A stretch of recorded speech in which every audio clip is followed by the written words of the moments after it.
Welcome all, Raymond Stream Gamers. Once again, we have here with another flight simulation tutorial.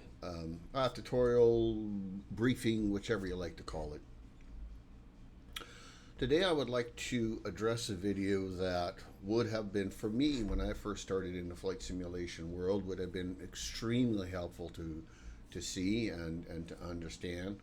So I want to go through kind of from a new flight simulation guy's perspective.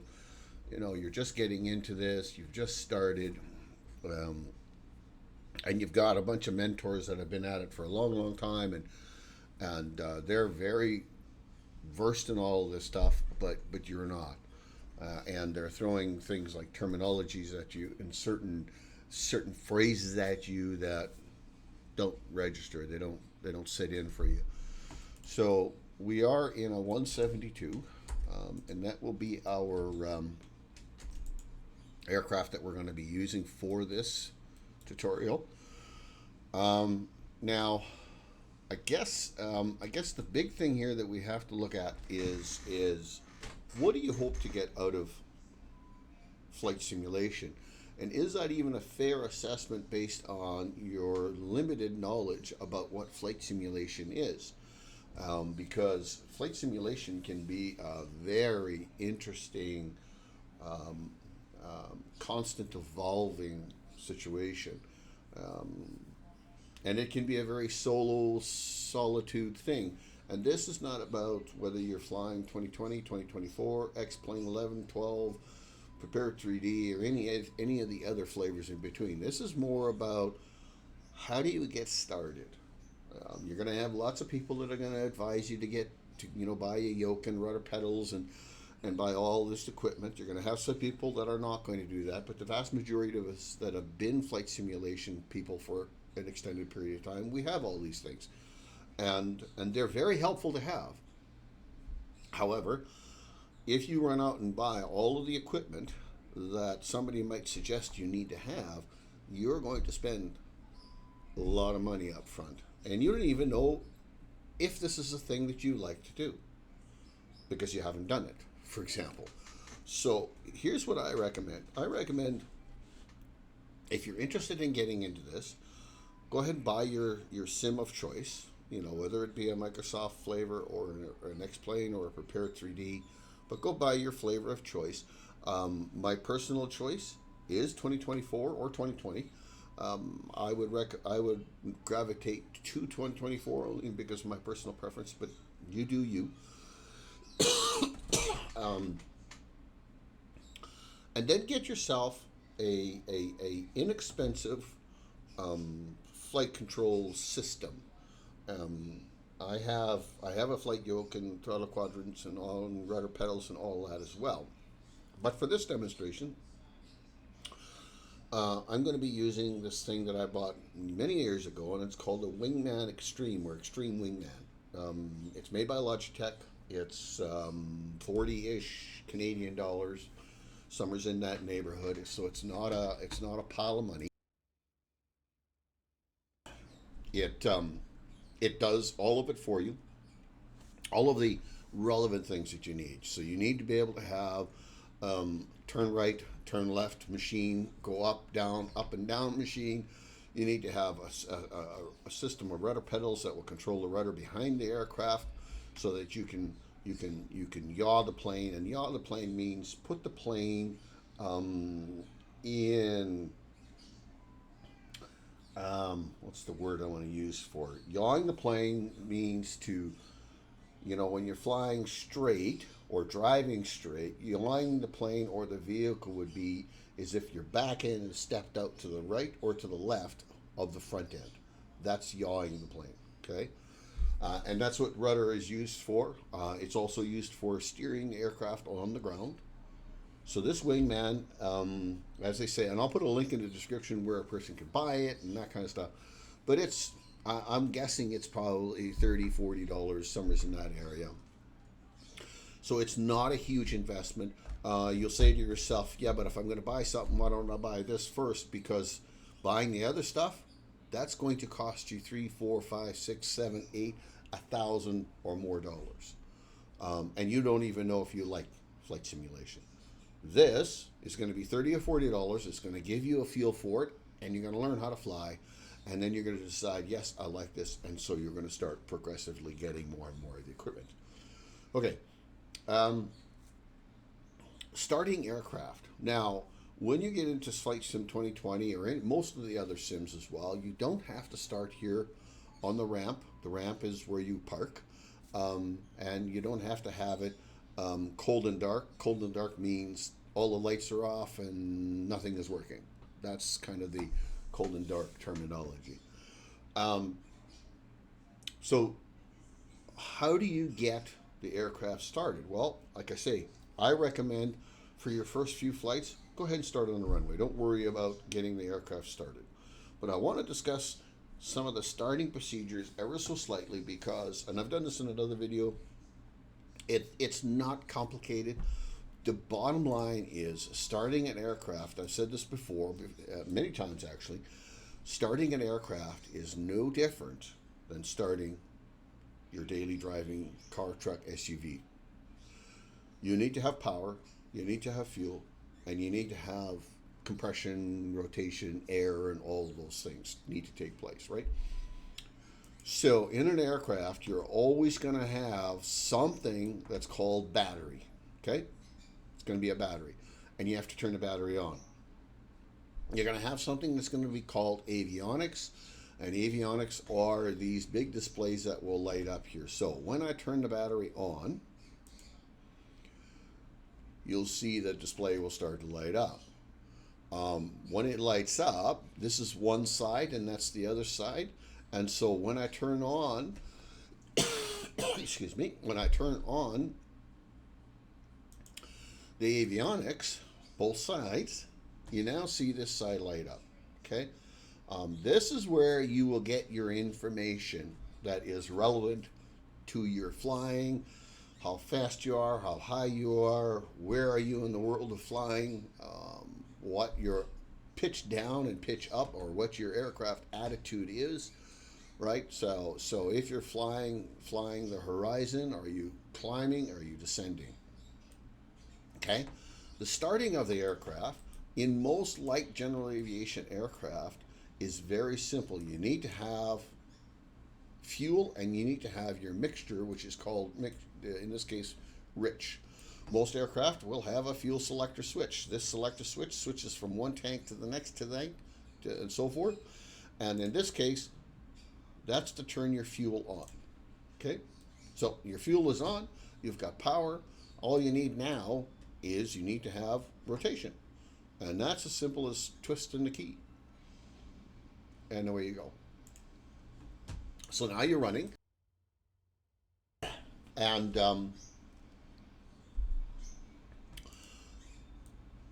one of the things about flying, you have to be able to control the up and down and the right and the left, okay?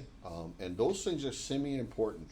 I recommend for your first flight, flying a 172 or a 152, fly something that's slow, because as you get into these big jetliners and you start coming in for approaches, you're flying, you know, in excess of 130 knots, 140 knots.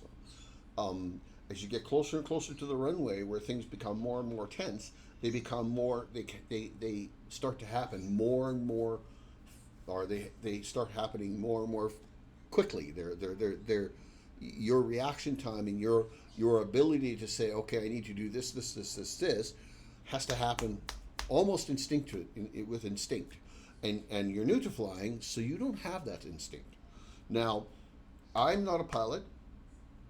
I'm an average simmer. I enjoy flight simulation. I'm going to give you a couple of things that I use, whether this is legitimately something that a person should or shouldn't use. If you're doing your private pilot's license, then please refer to your instructors and manuals and so forth. But if you're just a novice like me who likes to fly, these are the rules that I use. I need to know what is the altitude of the runway that I'm arriving at, because that's important for me to make some decisions. And so I use this program called little Nav Map. I'll put a link in the description where you can get it. It's a free resource, so you can use it, and it's fairly simple. I have videos on how to utilize it, but there's also other videos on YouTube as well. The reason why we're going to use this is because it's going to give me some information, which is right here. It's going to give me the length of the runway, which is 6,800 feet, and it's going to give me the runway altitude, okay, which is 4,200 feet. That's important for what I'm about to say now. I use a 1,500 foot 3-mile rule. It is a rule that I've created for myself. I don't even know if it's a rule that exists anywhere else, but it is my rule. And so when I'm flying a light aircraft like this, I want to be 1,500 feet above the runway, 3 miles away from the runway. And so everything I do is to set myself up for that picture, so that I am approximately 3 miles out and I'm at 1,500 feet. Now,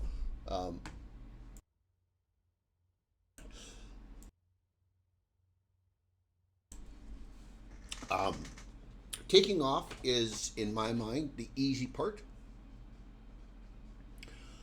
It's the landing, and being able to land the aircraft with some level of control and realism and all that kind of stuff. That becomes the hard part. So and the reason why I say I want to be 1,500 feet above the runway, 3 miles out, is because if I'm 5,000 feet above the runway 3 miles out, I have to lose all that altitude. I have to lose 3,500 feet of altitude to get within that window that I have. Or I have to lose 5,000 feet in 3 miles in order to get on the runway. Well, I know that I can do it. I can lose the altitude. But the minute I start nosing down, I'm going to start building speed. And aircrafts, they fly because of lift. And lift is created by primarily speed, airflow, right? And you gain airflow by speed. So if you're going fast, you are going to create lift. But it defeats the purpose of trying to land, because you want to land. So the idea with a 172, 152, you'd like to kind of be over the threshold. The threshold is at the start of the runway. And you want to be there somewhere in the area of losing lift. So for a 172, 152, somewhere in that 50 knot range is kind of where you want to be. So that when you lift your nose up, you start to lose speed, and as you start to lose speed, you start to lose altitude, and on the runway you come. So it's important not to be too high.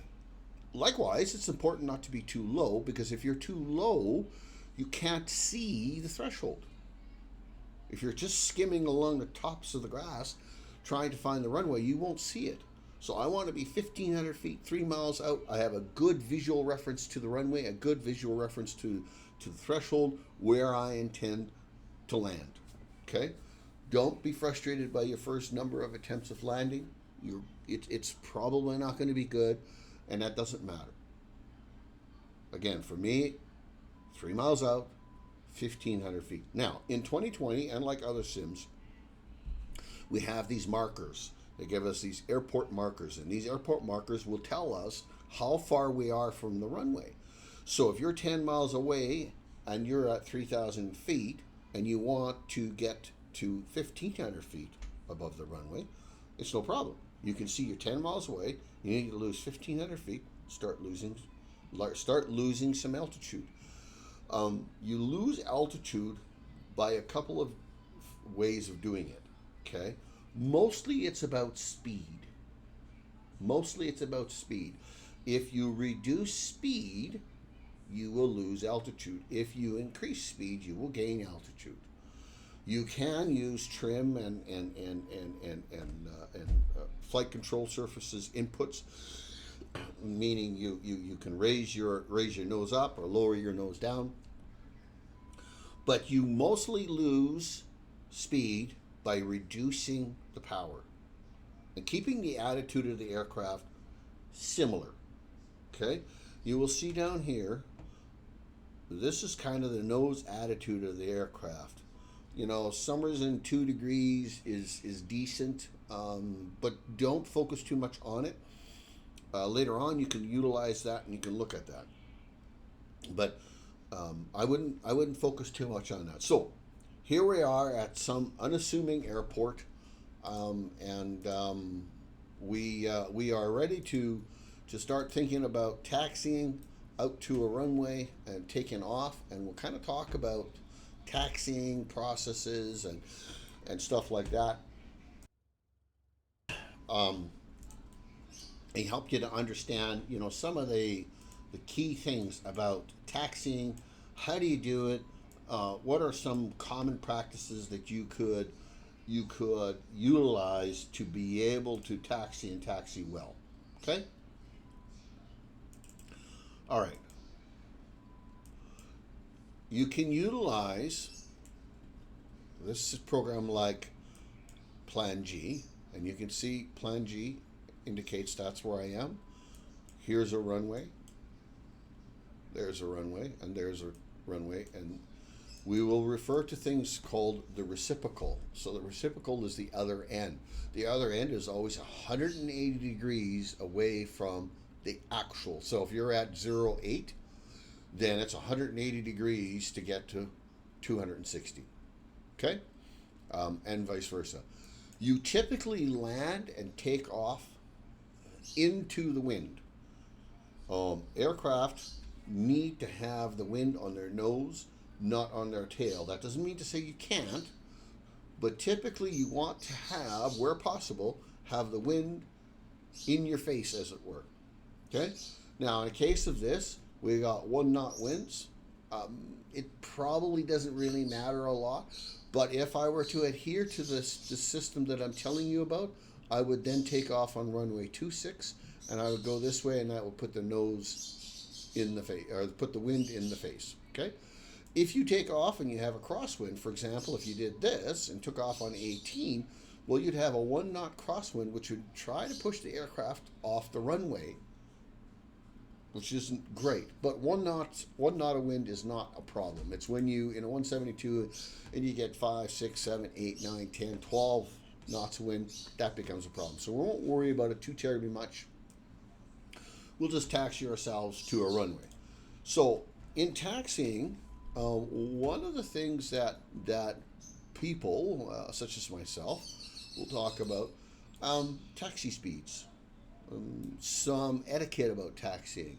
I wouldn't worry about it too terribly much in your first part of your journey, but as you get more and more familiar with this, there is some taxiing etiquette that you should utilize. You shouldn't taxi through other players. Now, there isn't anybody here, and I picked this airport for that specific reason, because I don't want to have congestion. But you shouldn't taxi through other people. You should wait. If there's an aircraft on approach or getting ready to take off, you should wait your turn.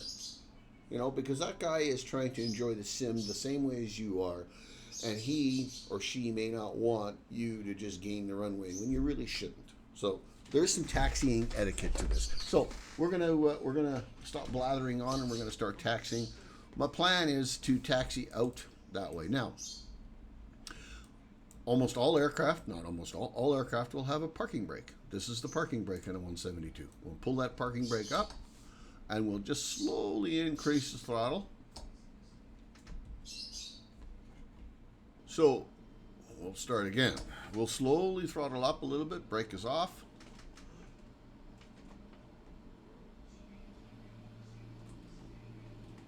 And you should not be taxiing on the apron. You should be using the taxiways. These are basically the highways that get you from A to B, as it were, in the game or in the sim. So this is a part of a taxiway right here. The other part where I was parked on was the apron. So I'm going to taxi out here just a little ways, and I'm going to find myself another taxiway that will lead me to the runway, and we'll begin our setup process there. And that little strip of pavement that leads off to the left is the taxiway that I'm looking for. And that's going to lead me to runway 08. Taxi speeds, there you should try to adhere. The idea is that you don't want to be faster than 20 knots. But more often than not, you shouldn't just be ripping up and down taxiways. That's not realistic. And if you were doing that in your private pilot's license at an airport, you would probably get called to have a conversation with a tower about that. I'm sure of it. So these markings that we see in front of us right now, these are called hold short markings. All airports will have a hold short, usually to the gaining the runway. ATC will probably control you to here and say, hey, stop and wait there. But we don't use ATC right now. So what we do is we just kind of have a glance, look and see, yeah, there's nobody coming in that way. I'm not wrecking somebody else's fun as they're coming in on their approach. So we'll throttle back up, we'll get on the runway. Now, on the runway, you should always use a certain level of trim and flaps. And I'm going to do that right here. I'm going to discuss that right here before we get onto the runway. So flaps are just that. They are extensions here. So when I push those flaps down, they create more lift. That's their intent, is to create more lift, okay? So I've got 10-degree flap on a Cessna 172, which is fine. If I use the trim, you see the trim number is moving up. What that's doing is it's taking this and it's actually pitching this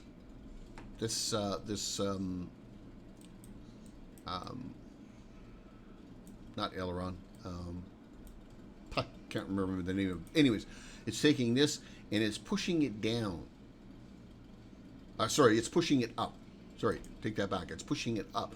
And that's helping us to pitch the aircraft upward into the sky as we lift off. I typically, on a 172, as long as you don't have adverse flying conditions, this little switch right here is the alternator. You need to have the alternator / generator turned on. I'll typically use 10-degree flaps, 3 degrees on the trim, and 3 degree up on the trim. Likewise, you can have a negative, which means the nose is going to stay on the ground, okay? But I'm going to use 3 degrees up. Okay, so now we gain the runway. So for our very first flight, we're going to do a left-hand circuit. And I'm show you what that looks like. I won't do it perfect, so those that are watching this that are looking to critique me, you will have a great time doing so. This is more explaining and showing to a new simmer how to fly, and they're not going to do it perfect either. Meanwhile, I'm going to be somewhat distracted in my, having a conversation. So I know that the airport's elevation is about 4,200 feet. So my intent is to climb to somewhere around, let's call it 6,000 feet, somewhere in that neighborhood. I'm going to fly straight out a little ways until I get stable. Then I'm going to turn left. I'm going to fly that way for a short period of time. Then I'm going to turn left again. And I'm going to come flying along the airport, parallel to the airport. And I'm going to come in fly past the airport, probably some 5, 6, 7, 8, 10, whatever miles past the airport. Give yourself lots of room. Don't do short finals and stuff like that when you're first trying to figure out how to do this. You want to have as much time to get yourself set up and go through the processes that you need so that you're prepared and ready to do the landing, right? And you need to have some time to go, okay, what was I supposed to do here? What was I supposed to do there? To think it through. So I'm going to fly past the airport some probably 10 miles. Then I'm going to turn left again, and then I'm going to turn left again to get on the runway. And we're going to see there's going to be a little bubble sitting here somewhere, so it's going to tell us what our distance is. I'm going to try to be somewhere around 1,500 feet above the runway, around 3 miles out. After that, I'm going to use visual reference to make decisions on how much I should descend and or not. Okay, so that's going to be the process. So here we go. Rotation or pull back on your stick when the aircraft reaches around 60 knots. If you find yourself getting a little too much lift, you can always push little, ever so slightly forward on the stick to keep the nose gear on the runway. And then when you hit your 60 knots, just slowly rotate it backwards. Don't be, if you're here and you look at this fin back here, you see how that's coming up? That's going down. So you want to, as you're rotating, you want to just slowly increase that so that you actually lift and come off the ground. Okay? Here we go. Let's make sure the brakes are off. They are.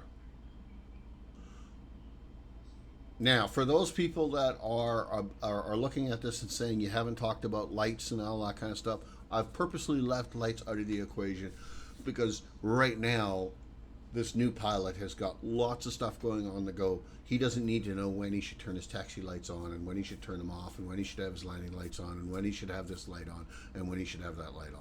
He needs to learn how to get the aircraft to the runway, get it taken off, start enjoying flight simulation. All right, here we go. 60 knots. To the firewall. To the firewall means full throttle. I'm pushing a little bit of pressure on the nose because I want the aircraft to stay on the ground. I don't want it to start lifting prematurely. We got 20 knots. When that ticker starts moving, that's referred to as your speed is alive. We got 40. 50. Now I'm going to start lifting, and the aircraft is very light in the nose, and I'm just slowly pulling back till I start lifting off the runway. I don't have a lot of input. It is not important to, put huge amounts of input. You just want small incremental amounts. In the bottom right-hand corner, you see versus or VS. That's my vertical speed climb. You don't want to climb more than about 600 to 700 feet per minute in that area. You want your climb speed to be somewhere around 75 knots. Okay, that's kind of where we are right now. And so what I'm trying to do is get stable flight. Okay, and I think I'm going to pull my flaps up. And again, I'm going to fly this way until I'm comfortable. I've got decent stable flight. You've got lots of time to figure out how you should do what you're going to do here. Okay.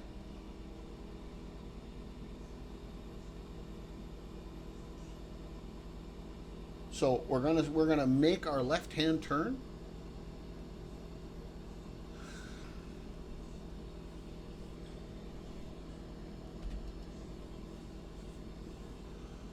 And we're gonna make our left-hand turn. And we're still climbing, so we're 4,400 feet. I want to have about a 90-degree turn left, and you can use your compass, which is on that left-hand display in the center. There's a compass there. I'm going to use some references. I think I'm pretty close. If you're ever unsure about where you are in the world, you can just look out here and have a look. Runway's over there.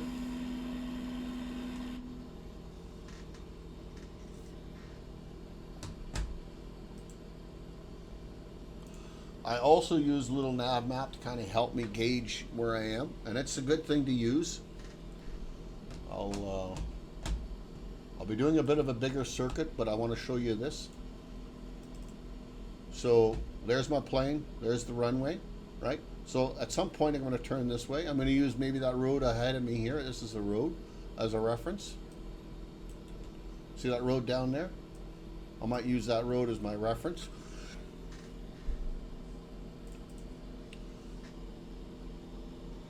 So let's turn. That road runs parallel to the runway. So if I fly parallel to that road, I'll be parallel to the runway.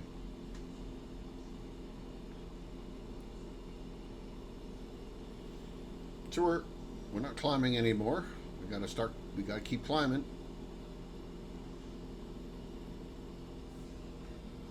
I'm gonna put a little more trim in to help with the climb.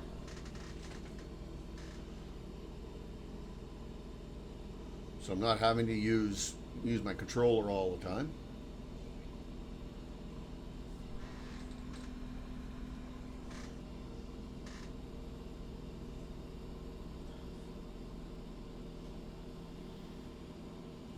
And don't be frustrated if you find yourself kind of bobbling back and forth, up and down like me. I'm doing it, and I've been flying flight simulation for a number of years now, and I still do it. Now some of this is because I'm distracted and I'm not, I'm kind of going through the process and trying to instruct a little bit at the same time. Right? So I'm just continuing to move my trim up just so I can get a comfortable climb rate. Right now I don't have my hand on the yoke at all, and that's my climb rate, right? I can climb more by giving more trim and or throttle. I'll do a little more trim.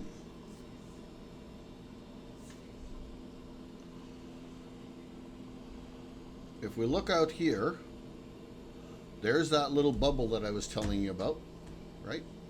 Our runway that we took off is right here, and there's that airport bubble signature or whatever. When we get further out, we're going to find that as we turn back in, we're actually going to see that we're X number of nautical miles away.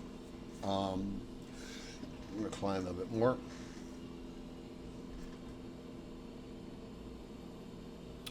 But we're climbing, and we're getting close to our 6,000, kind of where we thought we would like to be, somewhere in our 6,000. So now I'm going to start to kind of try to get ourselves leveled off, and I don't care that if I'm perfectly level. That's not my point. That's not what I'm driving at here. None of this has to be perfect. It's just a roundabout things, okay? Just a roundabout stuff. We're going to have lots of forgiveness later on as we come through. Now, you can reduce your climb by pulling the throttle back, and you can increase your climb by pushing the throttle forward. As I said before, we're a little off course here. We're a little off, not quite parallel to the runway. I see that river that down on the right-hand side, left-hand side. There's a river down there. That river kind of also runs parallel-ish to the runway. So when you're flying like this, especially when you're doing light aviation like this, visual, or what's known as VFR, visual flight rules, or IFR, instrument flight rules. I think that's the abbreviation. We fly visual flight rules more often than not in these light aircraft, and so that's what we're doing. I'm going to power back just a little bit. I want to kind of reduce my out climb a little bit. And again, we're only doing minor adjustments. We're not, having the power set to 100% power, and then we're pulling it back to 50%. We're just doing very minor subtle throttle input adjustments. If we look at the throttle, which is right here, you can see how minor. That's a throttle adjustment. We're just doing very minor throttle adjustments, because if we do big ones, we get big reactions, and we don't want big reactions. So we're kind of leveled off here-ish, 6,200 feet, which is good, right? We're 2,000 feet above the runway-ish. So when we turn back in, and we talked about 1,500 feet above the runway, I've got to lose 500 feet-ish to get myself to that 3-mile, 1,500 feet.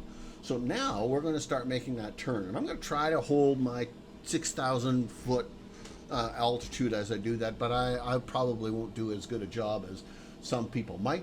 I'll try to do it as closely as I can. And again, this is not about preciseness and perfectness. This is about getting some basic fundamental ideas out there how to do this, okay? So we're going to make a approximate 90-degree turn, followed by yet approximate another 90-degree turn, and we should see the airport in front of us, and we should also see the runway at some point. Here we go. Well, how far are we? Let's make that turn. Here we go. Turn. When you turn, you either get one of two things happen. You get the aircraft descending, or you get the aircraft climbing. I haven't quite figured out which one it is, but you see I'm descending 250 knots. I can pull back a little bit, but 250 knot descent is not a problem for me. It can do just that. I don't really care if it does that a whole lot. This is more about, your finesse, about, controlling the aircraft with a certain level of finesse. And as a new pilot, that's not really your thing. And it really isn't mine either. I like it to be, but it isn't. So we're going to turn again. Again, just small inputs. We're not looking for big inputs. One of the things that you can always do is if you set up wrong, just go around. Do it again. The experience that you get of doing that flight coming around again is invaluable. Right there is the runway, and I'm 6 miles out, and I see the runway directly in front of me. So here we go. We want to lose about 400 feet. So I'm going to pull back on the throttle ever so slightly. And we're going to get ourselves configured. So the first thing we want to do is we want to get our speed under control. So we're going to pull the throttle back. You'll see the little white tape here on the speed. That white tape puts us in what's called flap range, meaning we can deploy flaps. Flaps will help us slow down because we want to land somewhere around 60, 50 knots. Okay. I'm trying to get that speed to come down. I'm going to lift up just a little bit. My descent rate was just a bit too aggressive. But you see the speed coming down. And again, don't worry about it if you need to drop your flaps maybe a little sooner than you should. The plane won't fall apart. You're in a simulator. Okay? So there we go. There we go. We got ourselves kind of on a decent trajectory on our way down. Not perfect, but it's okay. I can lift my nose up maybe a little bit more just to help with just a bit more lift and reducing of speed. So now a lot of this stuff, you see now I'm below my 1,500 foot mark that I want to be at, right? Because the runway is at 4,200. So really I should be climbing. So what we'll do is instead of descending so much, we'll kind of reduce our descent rate, which will kind of help with that. But we'll try to climb just a bit as well. And we're going to do that by producing just a little bit more power.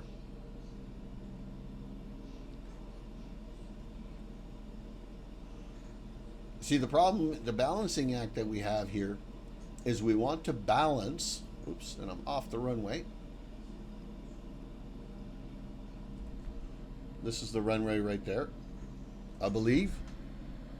Scroll in just to make sure. Yes, sir, it is. Okay. So we're going to start doing some more setup. We're not quite to our 1,500 foot, 3 mile out, but we're a little closer than on 3 miles, so we can start. So from here, this becomes, for me anyways, it becomes more about what does it actually look like. You know, I want to land near the front of the runway. That's the idea, right? So I don't have to slam on the brakes, but there's my speed, 60, which is good for me. I'm going to probably put another notch of flaps in and get to full. It's going to help me lose some altitude and keep the speed, you know, reasonable. I'm trimmed down just a bit.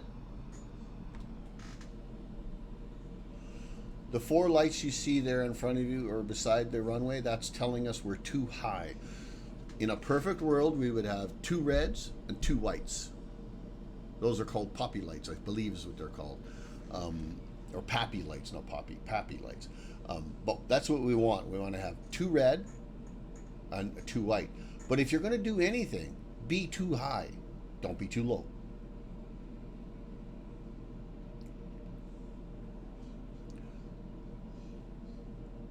You see one of them turned red now, which means we're starting to come in and getting closer to the actual desired altitude for approach. There's our 2 and 2.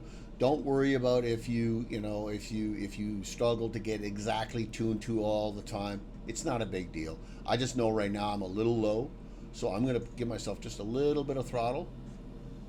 Just to give myself a little bit more throttle to see if I can't reduce my descent rate just a little bit, which I have, and you see it coming back.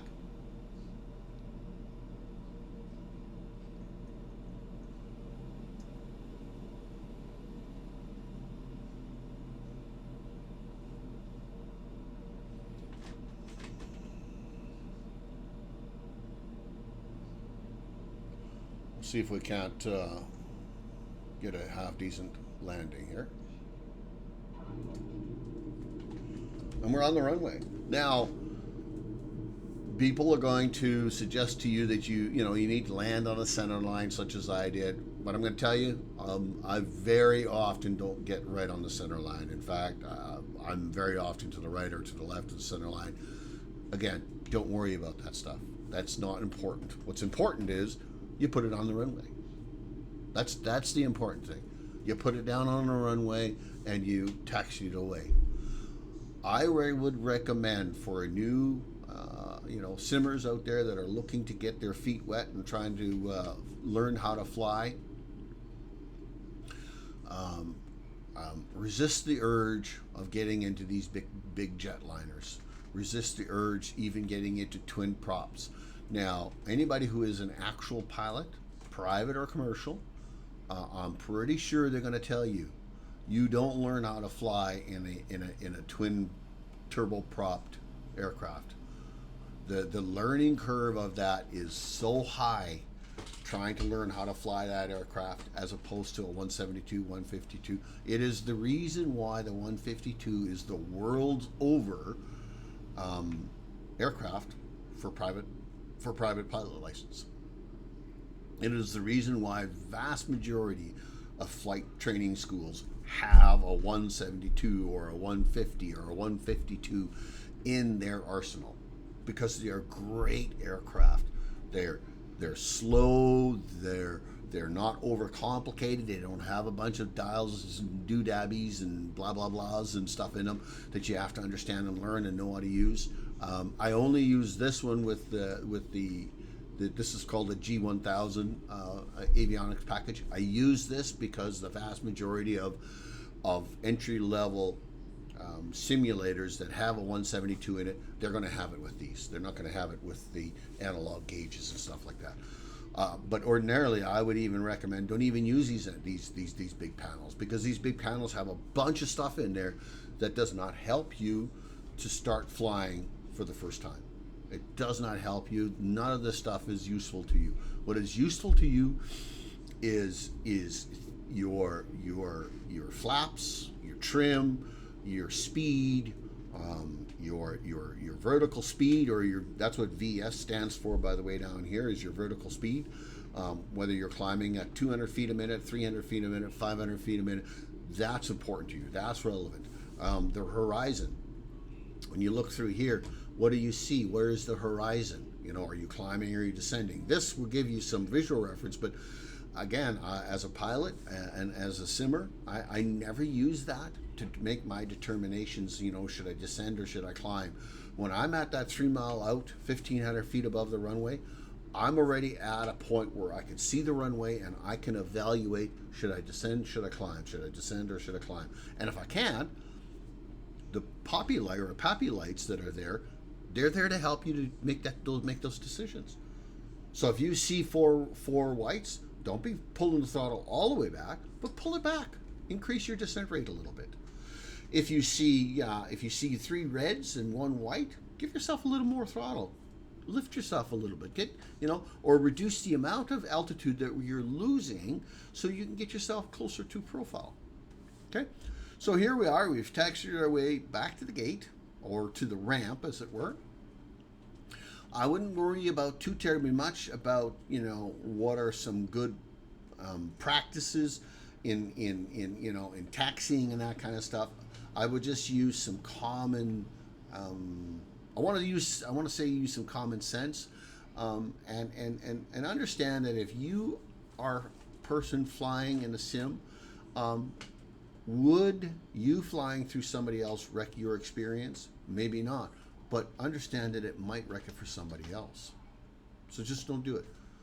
So that has been a circuit, a left-hand circuit. You could do right-hand circuits. I recommend doing left hands all the time because it's easier to look out of that window and see the runway rather than trying to look out that window and look at the runway. You can do it both ways. I mean, I prefer the left hand where possible.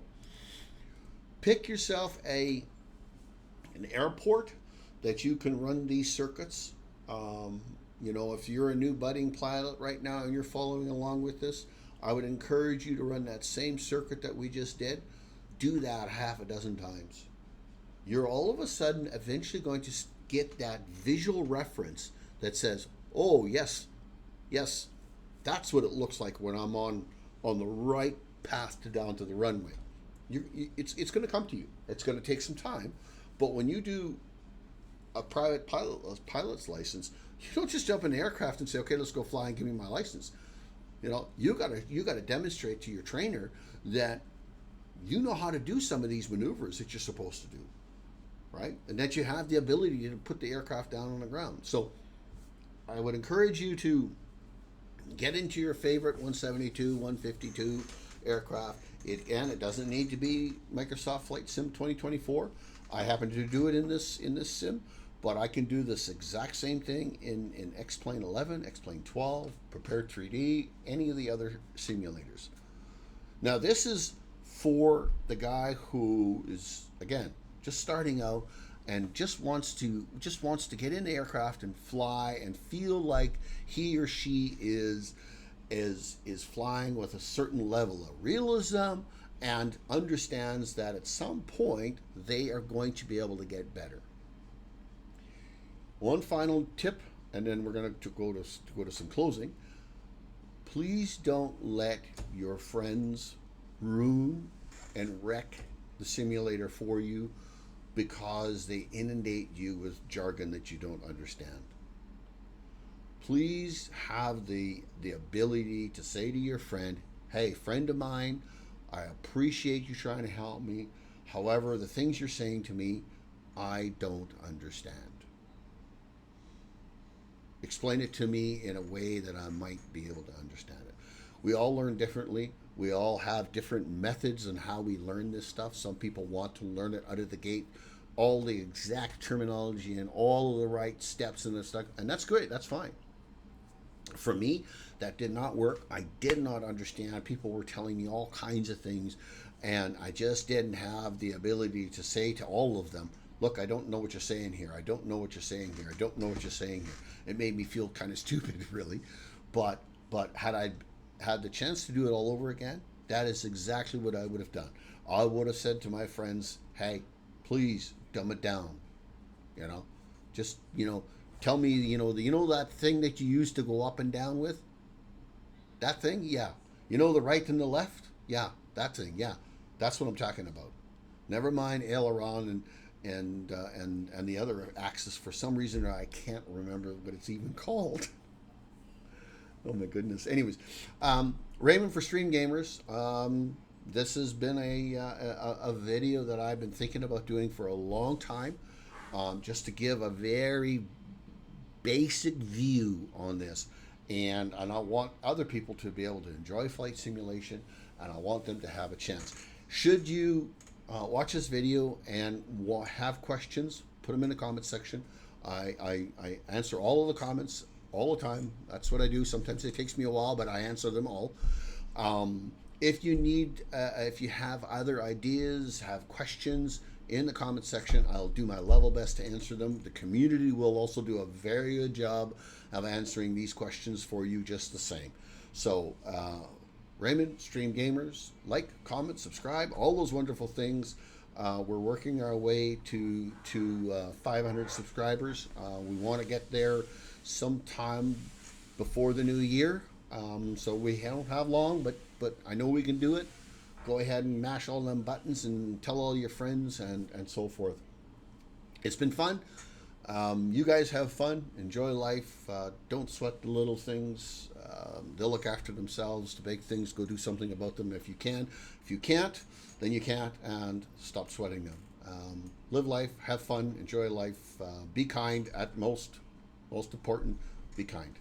Bye-bye now.